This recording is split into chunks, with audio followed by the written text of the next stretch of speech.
Hello everyone, welcome to healthy flavours.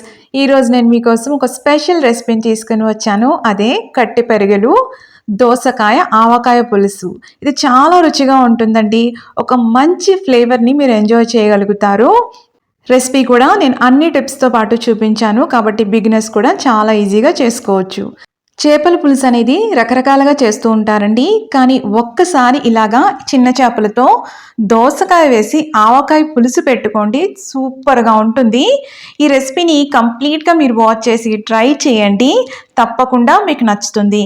ఇది రైస్లోకి బాగుంటుంది, రోటీస్లోకి బాగుంటుంది, అలాగే మనకి రాగి ముద్దతో చాలా బాగుంటుందండి. పైగా ఈ కట్టె పెరుగుల్లో ముళ్ళు ఉండవండి, కాబట్టి చిన్నపిల్లలు కూడా ఖచ్చితంగా ఇది ఎంజాయ్ చేస్తారు. ఫిష్ అంటే ఇష్టం ఉన్న వాళ్ళు తప్పకుండా ట్రై చేయాల్సిన రెసిపీ అండి. ఇది అంత అద్భుతంగా ఉంటుంది. ఇది మీరు మిస్ అయితే ఒక మంచి ఫ్లేవర్ని, టేస్ట్ని మీరు ఖచ్చితంగా మిస్ అయినట్టే. ఇది అంత అద్భుతంగా ఉంటుంది. ఇక మనం రెసిపీలోకి వెళ్ళిపోదాం. ఇక్కడ చూపిస్తున్నాను కదా, ఇవేనండి కట్టె పెరుగులు. ఇవి చాలా రుచిగా ఉంటాయండి, ముళ్ళు ఉండవు ఎక్కువగా. శుభ్రంగా వీటిని క్లీన్ చేసుకోవాలి. ఆఖరణ నిమ్మరసం, కొద్దిగా పసుపు లేదంటే వెనిగర్ వేసుకొని మనం శుభ్రం చేసుకుంటే మనకి నీచు వాసన అనేది రాదు. కొద్దిగా బియ్యం పిండి ఏదన్నా వేసుకొని మనం క్లీన్ చేసుకుంటే ఆఖరణ మళ్ళీ మనకు అస్సలు నీచు వాసన అనేది రాదండి. ఈ టిప్ ఫాలో అవ్వండి. ఇప్పుడు మనం మ్యారినేట్ చేసుకోవాలి. ఇప్పుడు ఒక స్పూను కారము, అలాగే ఒక స్పూను సాల్ట్, కొద్దిగా పసుపు వేసుకొని కంప్లీట్గా ఒక నిమ్మకాయని పిండుకోవాలి. గింజలు లేకుండా చూసుకోండి. జెంటిల్గా ఈ ఫిష్ అంతటికీ కూడా వీటిని పట్టించాలి. మసాజ్ చేస్తూ అలాగా పట్టించండి. పట్టించి కనీసం ఒక 20 నిమిషాలన్నా సరే పక్కన పెట్టేసుకోండి. ఫ్రిడ్జ్లో ఏం పెట్టుకోని అవసరం లేదు, బయటే పెట్టుకోవచ్చు. చూసారా, ఇలా పక్కన పెట్టేసుకోండి. ఇప్పుడు ఒక కడాయి తీసుకొని కొద్దిగా మాత్రమే ఆయిల్ వేసుకోవాలి. ఆయిల్ బాగా వేడెక్కిన తర్వాత చూసారా, నేను 5 మీడియం సైజు ఉల్లిపాయలు బాగా సన్నగా తరుక్కున్నానండి. ఎంత సన్నగా తరుక్కుంటే పులుసు రుచి అనేది అంత బాగుంటుంది. దీంట్లో సగం వేసుకుంటున్నాను ఈ కడాయిలో, మిగతా సగం మనం కూరలో వేసుకుందాము. ఇవి మనకి బ్రౌన్గా అవ్వాల్సిన అవసరం లేదు, జస్ట్ మగ్గితే సరిపోతుంది. మనం ఇలా కలుపుతూ అది మగ్గించుకోవాలి. మనం ఉల్లిపాయలు తరిగేదాన్ని బట్టి కూడా రుచి ఉంటుందండి, ఏ కూరలో అయినా సరే. ఇప్పుడు టమాటోలు కూడా చూసారా, 3 పండినవి తీసుకున్నాను, సన్నగా తరుక్కున్నాను. మామూలుగా వేసేసినా మగ్గిపోతాయి, కానీ మనం అలా సన్నగా తరుక్కుంటేనే ఆ రుచి వస్తుందన్నమాట. ఇవి కూడా కలుపుకుంటూ ఒక 2 మినిట్స్ ఇలాగా మనం మగ్గించుకోవాలి. ఇప్పుడు మూత పెట్టుకొని ఫ్లేమ్ అనేది లోలోనే పెట్టుకొని మగ్గించుకోండి. ఇక్కడ చూస్తున్నారా, దోసకాయ అండి, బాగా గట్టిగా ఉండి పసుపు కలర్లో ఉంటుంది కదా దోసకాయ. స్కిన్ ఏమి నేను తీసేయలేదండి. దోసకాయ చూసారా, అలాగే కట్ చేసుకోండి. ఈ మాత్రం ముక్కలు కట్ చేసుకొని పెట్టుకోండి. ముక్క అనేది గట్టిగా ఉండాలి. ఇంకోటి చేదు చూసుకోండి, దోసకాయ పుల్లగా ఉండాలి, చేదు అస్సలు ఉండకూడదు. ఇలాగ ముక్కలు కట్ చేసుకొని రెడీ పెట్టుకోండి. ఆ మాత్రం అల్లము, అలాగే వెల్లుల్లి కూడా రెడీ చేసి పెట్టుకోండి, కొత్తిమీర, కరివేపాకు. ఒక 2 నిమిషాలకి మనకు చూసారా ఇలా మగ్గిపోతుంది. మనకు బాగా డీప్ ఫ్రై అవ్వాల్సిన అవసరం అస్సలు లేదు, జస్ట్ మగ్గితే సరిపోతుంది. ఇప్పుడు 2 స్పూన్ల ధనియాలు, అలాగే 1 స్పూను జీలకర్ర, కొద్దిగా మెంతులు. చూసారా, ఈ మాత్రం ఆవాలు వేయాలండి. ఆ ఆవాలు రుచి తెలియాలన్నమాట ఈ పులుసులో. అదే దీంట్లో ఉన్న మ్యాజిక్. ఖచ్చితంగా ఆవాలు అనేది యాడ్ చేయాలి. ఇవన్నీ కూడా ఒక 2 నిమిషాలు మనం ఇలా కలుపుకుంటూ మనం ఫ్రై చేసుకోవాలి. ఫ్లేమ్ అనేది మాత్రం ఖచ్చితంగా లోలోనే పెట్టుకోండి. మనం ఈ దినుసులు వేసాం కదా, వాటి నుంచి కూడా ఆ పచ్చివాసన అనేది పోవాలి. ఇప్పుడు 2 నిమిషాలు అయిన తర్వాత చూస్తున్నారా, ఒక మీడియం సైజు నేను గార్లిక్ మొత్తం ఆ రేకులన్నీ తీసి వేసుకున్నాను. అలాగే ఇంత మాత్రం అల్లం వేసుకున్నాను, చిన్న చిన్న ముక్కలుగా కట్ చేసుకుంటూ వేసుకోండి. ఇవన్నీ ఫ్రై అవ్వాల్సిన అవసరం లేదు. ఆఖరిగా 2 నిమిషాలు ఉందనగా వేసుకొని జస్ట్ కలిపేసుకొని ఇంకా స్టవ్ ఆఫ్ చేసేసుకోండి. ఇది పూర్తిగా చల్లగా అయిపోవాలి.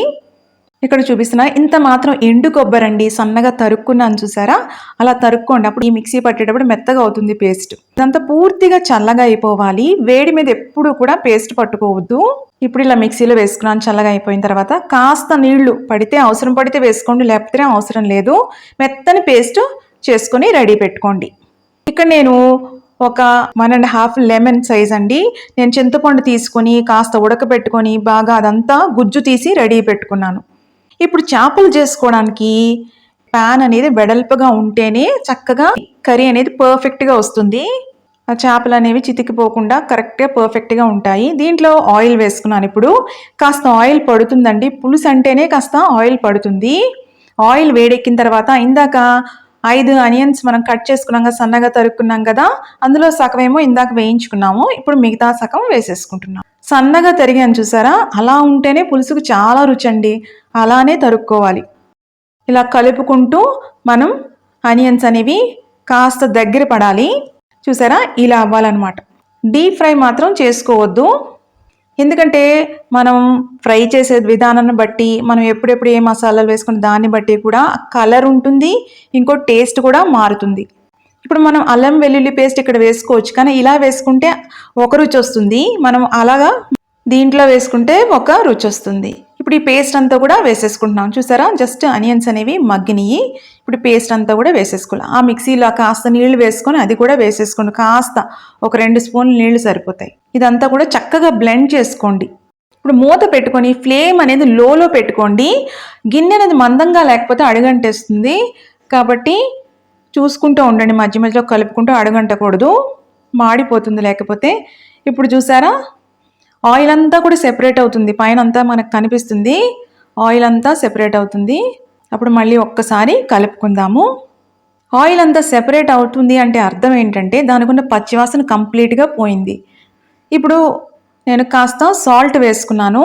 ఎక్కువ వేసుకోలేదండి. ఆల్రెడీ ఇందాక చేపలు మ్యారినేట్ చేసేటప్పుడు ఫిష్ మ్యారినేషన్లో వేసుకున్నాను కదా 1 స్పూను. ఇప్పుడు ఒక 3/4 స్పూన్ వేసుకోండి. మళ్ళీ అవసరం పడితే వేసుకోవచ్చు.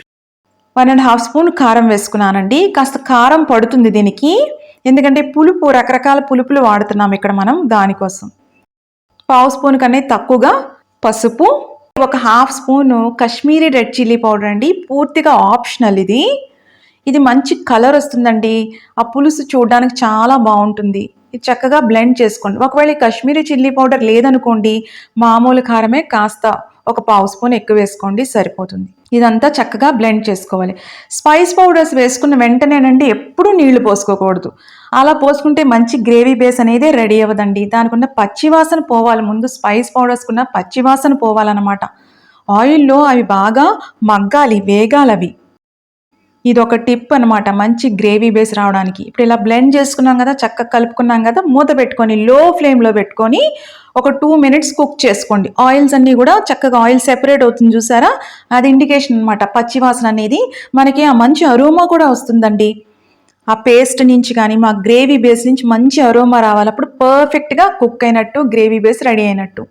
ఇప్పుడు మనం చింతపండు పులుపు తీసి రెడీ పెట్టుకున్నాం కదా, ఆ పులుసు పోసుకుంటున్నాము. కాస్త నీళ్లు వేసుకున్న బౌల్లో నేను మళ్ళీ వేసేసుకున్నాను. ఏది వేస్ట్ అవ్వదు కదండి. ఇప్పుడు తగినన్ని నీళ్లు పోసుకోవాలన్నమాట. నేను ఈ మాత్రం గ్లాస్ వేసుకున్నాను. కాస్త ఇంకొక 1/2 గ్లాస్ వేసుకున్నా పర్వాలేదు. ఎందుకంటే మనం చేపలు, దోసకాయ ముక్కలు అన్నీ మునగాలి కదా, దాంట్లో మునిగి ఉడికితేనే మంచి రుచి వస్తుంది పులుసుకి. చక్కగా బ్లెండ్ చేసుకోండి. ఈ స్టేజ్లో కూడా ఇప్పుడు ఒక్కసారి సాల్ట్ సరిచూసుకోండి. ఒకవేళ తక్కువ ఉన్నా ఏం పర్వాలేదు, వెంటనే వేసేసుకోవద్దు ఇప్పుడే.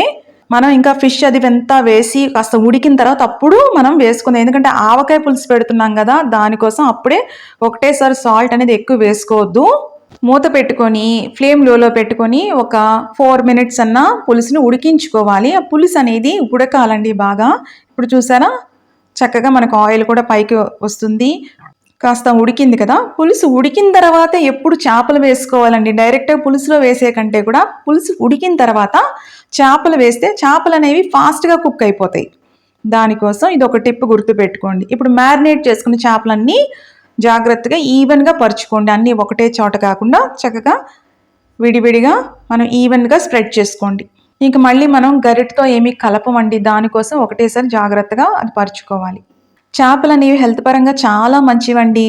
దీంట్లో యాంటీ ఇన్ఫ్లమేటరీ ప్రాపర్టీస్ ఉంటాయి. ఇంకొకటి ఏంటంటే మనకు నాన్ వెజ్లో బెస్ట్ అంటే ఫిష్ అండి. దీంట్లో ప్రోటీన్ ఉంటుంది, ఒమేగా 3 ఫ్యాటీ యాసిడ్స్ ఉంటాయి, ఇన్ఫ్లమేషన్ ఇష్యూస్ని తగ్గిస్తాయి. సో అన్ని విధాలుగా మంచిదండి. నాన్ వెజ్లో బెస్ట్ అంటే ఫిష్. ఇప్పుడు చూసారా, దోసకాయ ముక్కలు కూడా మధ్యలో పెట్టేస్తున్నాను అనమాట. ఈ దోసకాయ ముక్కలు అండి చాలా రుచిగా ఉంటాయండి. సాధారణంగా బెండకాయలు వేసుకుంటారు, వంకాయలు వేసుకుంటారు కదా! ఒక్కసారి ఇలా దోసకాయతో ట్రై చేయండి. దోసకాయ ముక్క ఎలా ఉంటుంది కరకరలాడుతూ, క్రంచీగా ఉంటుంది, పుల్లగా ఉంటుంది. ఈ చేపల పులుసుతో మంచి కాంబినేషన్ అండి దోసకాయ మాత్రం. దోసకాయ మటన్ చేస్తారు, చికెన్ చేస్తారు. కానీ ఒక్కసారి చేపల్లో ట్రై చేయండి. మళ్ళీ మళ్ళీ ట్రై చేస్తారు మీరు. నేను ఇలా చీల్చిన పచ్చిమిర్చి వేసుకుంటున్నానండి. ఒక 5 లేదంటే 6 వేసుకోండి. ఇప్పుడు మూత పెట్టేసుకొని ఫ్లేమ్ లోలో పెట్టుకొని ఒక 20 మినిట్స్ అన్నా అది స్లోగా కుక్ అవ్వనివ్వండి. అప్పుడే ఆ ఫ్లేవర్స్ అన్నీ కూడా పర్ఫెక్ట్‌గా బ్లెండ్ అవుతాయి. చూసారా ఆయిల్ కూడా సెపరేట్ అవుతుంది. ఈ దోసకాయలోని పులుపు ఇవన్నీ కూడా పర్ఫెక్ట్‌గా మనకి అన్నీ బ్లెండ్ అవుతాయన్నమాట. ఇప్పుడు ఈ స్పూన్‌తో మనం ఆ పులుసు రుచి చూడాలండి. చూసి ఉప్పు అనేది పర్ఫెక్ట్‌గా సరిపోయిందో లేదో. ఎందుకంటే మనం ఫిష్‌లో కాస్త మ్యారినేషన్‌లో ఉప్పు వేసాము. మధ్యలో కూడా ఉప్పు వేసాం గదా! అది ఎక్కువ అవ్వకుండా ఉండాలి ఒకటి. కాస్త తక్కువైనా పర్వాలేదు కానీ ఎక్కువ మాత్రం అవ్వద్దు. ఒకవేళ బాగా తక్కువ అనిపిస్తే కాస్త వేసుకోండి. ఇప్పుడు కాస్త ఉప్పు వేస్తున్నాను నేను. కాస్త చప్పగా అనిపించింది నాకు. కాస్త వేస్తే బావుంటుంది అనిపించింది వేశాను. ఉప్పు అనేది పర్ఫెక్ట్‌గా ఉన్నప్పుడేనండి ఆ చేపల రుచి కూడా ఆ ఉప్పు పట్టి కరెక్ట్‌గా ఉంటుందనమాట. లాస్ట్‌లో వేసుకున్నాం అనుకోండి అంతా అయిపోయిన తర్వాత ఉప్పు కలుపుకోవడం వేరు. ఉడుకుతున్నప్పుడు కరెక్ట్‌గా ఉప్పు పడడం అనేది వేరు. ఆ రుచి కరెక్ట్‌గా వస్తుందనమాట. మళ్ళీ మూత పెట్టేసుకొని ఇంకొక 5 నిమిషాలు మనం కుక్ చేసుకోవాలి. చూసారా ఇప్పుడు ఆయిల్ అంతా కూడా సెపరేట్ అయిపోయింది. పర్ఫెక్ట్‌గా కుక్ అయిందండి. ఇప్పుడు ఒక దోసకాయ ముక్క తీసుకొని ఇలా నైఫ్‌తో పోక్ చేసినప్పుడు అది జస్ట్ దిగితే సరిపోతుందండి. మెత్తగా మాత్రం అవ్వకూడదు. ముక్క అనేది చెదిరిపోకూడదనమాట. మనం ఆవకాయ తింటున్నప్పుడు ముక్క ఎలాగైతే మనకు కరెక్ట్‌గా ఉంటుందో అలా అనిపించాలనమాట. జస్ట్ మనకు ఉడికితే సరిపోతుంది. ఇప్పుడు ఈ మాత్రం బెల్లం చాలా కొద్దిగా అండి. ఎందుకంటే చింతపండు పులుపేసాం గదా! ఈ బెల్లం వేస్తే ఫ్లేవర్స్ బ్యాలెన్స్ అవుతుంది ఒకటి. రెండోది మనకు ఆ చింతపండు పులుపు వల్ల వచ్చే ఇరిటేషన్, గ్యాస్ట్రిక్ ఇష్యూస్ అలాంటివి రావు. ఇదొక టిప్ గుర్తుపెట్టుకోండి. నేను ఈ మాత్రము నిమ్మకాయ అండి. అంటే ఒక 3/4 నిమ్మకాయ తీసుకున్నాను. లేకపోతే అర నిమ్మకాయ అయినా సరిపోతుంది. గింజలు లేకుండా చూసుకోండి. పిండుకోండి. మనం దీంట్లో టమాటో పులుపుంది, రెండో చింతపండు పులుపుంది. ఇలా నిమ్మకాయ కూడా యాడ్ చేస్తున్నాను. ఆవకాయకి ఇలా నిమ్మకాయ కాంబినేషన్ చాలా బావుంటుంది. ఇంకొకటేంటంటే, ఇలా ప్రోటీన్ తిన్నప్పుడు ఫిష్ అయినా సరే, వెజ్ ప్రోటీన్ అయినా, నాన్ వెజ్ ప్రోటీన్ అయినా సరే, ఇలా నిమ్మకాయ రసం అనేది వాడడం వల్ల యూరిక్ యాసిడ్ అనేది పెరగకుండా ఉంటుంది. టేస్ట్ బావుంటుంది. ఇంకోటి మధ్యలో వేసేసుకోవడం వల్ల మనకు ఆ పులుపు అనేది కూడా ఎక్కువ డామినేట్ చేయదు. ఇక్కడ నేను చూపిస్తున్నంత మాత్రం ఆ ఆవకాయ పచ్చడండి. ఇది నేను ముక్కలతో పాటు నేను వేసుకుంటున్నాను. ముక్కలు అనేవి చిన్న చిన్నగా మనకి మ్యాష్ చేసేసుకోండి. చేసి వేసుకోవాలి. ఈ ఆవకాయ లాస్ట్‌లో వేసుకుంటున్నాం కదా! దీంట్లో కూడా పులుపు ఉంటుంది. అలాగే ఆవకాయ ఫ్లేవర్ ఉంటుంది కదా! ఇదే మ్యాజిక్ ఇంగ్రీడియెంట్ అండి. దీనివల్లే అంత రుచి వస్తుంది ఈ ఆవకాయ పులుసుకి. అందులో ఈ దోసకాయలో ఉన్న పులుపు, చింతపండు పులుపు, నిమ్మకాయ, అలాగే టమాటోలు, అలాగే ఆవకాయలో ఉన్న పులుపు, ఆ కమ్మదనం అంతా బ్లెండ్ అయ్యి చాలా బావుంటుందండి. గరిటె పెట్టొద్దు. జస్ట్ అలా కదిపితే చాలు అది బ్లెండ్ అయిపోతుంది. ఇప్పుడు పైన కరివేపాకు వేసుకున్నాము. ఫిష్ కర్రీలో ఎప్పుడు గుర్తుపెట్టుకోండి ముందే వేసేస్తారు కరివేపాకు అలా వేసుకోకూడదండి. లాస్ట్‌లో వేసుకుంటేనే ఆ మంచి రుచొస్తుంది. అలాగే సన్నగా తరిగిన కొత్తిమీర. మూత పెట్టుకొని మళ్ళీ లో ఫ్లేమ్‌లోనే ఉంచుకొని ఒక 2 నిమిషాలు మాత్రం ఉడికించుకోండి సరిపోతుంది. మనకి పులుసు కన్సిస్టెన్సీ అనేది పర్ఫెక్ట్‌గా రావాలి. చూసారా ఆయిల్ కూడా పైకి తేలింది. పర్ఫెక్ట్‌గా ఉందండి ఇప్పుడు. ఇప్పుడు పులుసు అనేది ఈ మాత్రం ఉండాలి. చల్లగా అయిపోయిన తర్వాత పులుసు అనేది దగ్గర పడిపోతుందనమాట. పులుసు అన్నప్పుడు కాస్త ఉంటేనే ఆ గ్రేవీ కన్సిస్టెన్సీ ఉంటేనే మనకి బావుంటుంది. ఇప్పుడు ఆఖరిన మళ్ళీ సన్నగా తరిగిన కొత్తిమీర వేసుకుంటున్నాను. ఇది చాలా రుచిగా ఉంటుందండి. ఆవకాయ ఫ్లేవర్‌తో ఆ దోసకాయ ముక్కలకి కూడా ఆవకాయ ఫ్లేవర్ పట్టి ఆ ఫిష్ ఫ్లేవర్‌తో బ్లెండ్ అయ్యి చాలా బావుంటుంది. అలాగే వెజ్జీస్‌తో తినడం అండి. ఫిష్ విత్ వెజ్జీస్ అనేవి మంచి కాంబినేషన్. హెల్తీ కాంబినేషన్ కూడా. మనకి రెడీ అయిపోయిందండి కర్రీ. ఇంకా స్టవ్ ఆఫ్ చేసేసుకొని చూస్తున్నారా? ఈ మాత్రం వెన్న వేసుకోవాలనమాట. ఇదొక టిప్ అండి. ఫిష్ కర్రీ బావుండాలంటే ఆఖరిన కాస్త వెన్న వేసుకొని మూత పెట్టేసుకొని పక్కన పెట్టేసుకోండి. ఈ చేపల కూర మనము ఒక 7, 8 గంటల తర్వాత మంచి రుచిగా ఉంటుందండి. నెక్స్ట్ రోజుకైతే ఇంకా బావుంటుంది. వేడి వేడి మీద తిన్నా కూడా బావుంటుంది. కానీ ఇది పూర్తిగా చల్లగా అయిన తర్వాత ఒక 7, 8 గంటల తర్వాత చాలా బావుంటుంది. చూసారా? ముక్కలు చెదిరిపోలేదు. నేను పొడి పొడిగా అంటే ఫ్లేకీగా నేను రైస్ వండి నేను సర్వ్ చేశాను ఈ కర్రీని. చూసారా ఎంత బావుందో? కలర్ చాలా బావుందండి. టెక్స్చర్ బావుంది. పర్ఫెక్ట్‌గా ముక్కలు కూడా చూసారా ఉడికినియి. రైస్ అనేది ఫ్లేకీగా పొడి పొడిగా ఉంటేనే ఆ పులుసు రుచి అనేది తెలుస్తుంది. రైసే కదా ఎలాగోలా వండేసుకోవచ్చు అని మాత్రం అనుకోవద్దు. పర్ఫెక్ట్ ఫ్లేవర్స్ ఎంజాయ్ చేయాలంటే కాస్త మరి ప్రయాస తప్పదు. దీంట్లో ముళ్ళుండవండి. ఇలా కాస్త మనం ఫిష్ తీసుకొని, మనం ములక్కాడ తింటాం కదా! అలా తినాలనమాట. తోలు తీసేసుకొని, చక్కగా ఇలాగా ఆ ముక్క నంచుకుంటూ తింటే అద్భుతంగా ఉంటుందండి. రాగి ముద్దతో అయితే సూపర్‌గా ఉంటుంది. పిల్లలు కూడా ఇష్టంగా తింటారు. ముళ్ళుండవు గదా దీంట్లో, దానికోసం చెప్తున్నాను. రెసిపీని మీరు ట్రై చేసి ఎలా వచ్చిందో కామెంట్స్‌లో పెట్టండి. అలాగే మీకు గనక ఈ రెసిపీ నచ్చినట్టయితే లైక్ చేయండి, షేర్ చేయండి. ఇలాంటి ఇంట్రెస్టింగ్ రెసిపీస్ కోసం హెల్తీ ఫ్లేవర్స్ ఛానల్‌ని సబ్స్క్రైబ్ చేసుకోండి. ఇక నేను రోటీస్‌తో కూడా సర్వ్ చేశానండి. ఈ కాంబినేషన్ కూడా బావుంటుంది. మీరు కావాలంటే రాగి ముద్దతో కూడా ట్రై చేయండి. మళ్ళీ మరొక ఇంట్రెస్టింగ్ రెసిపీతో మిమ్మల్ని కలుస్తాను. అంతవరకు stay healthy, happy. Thank you.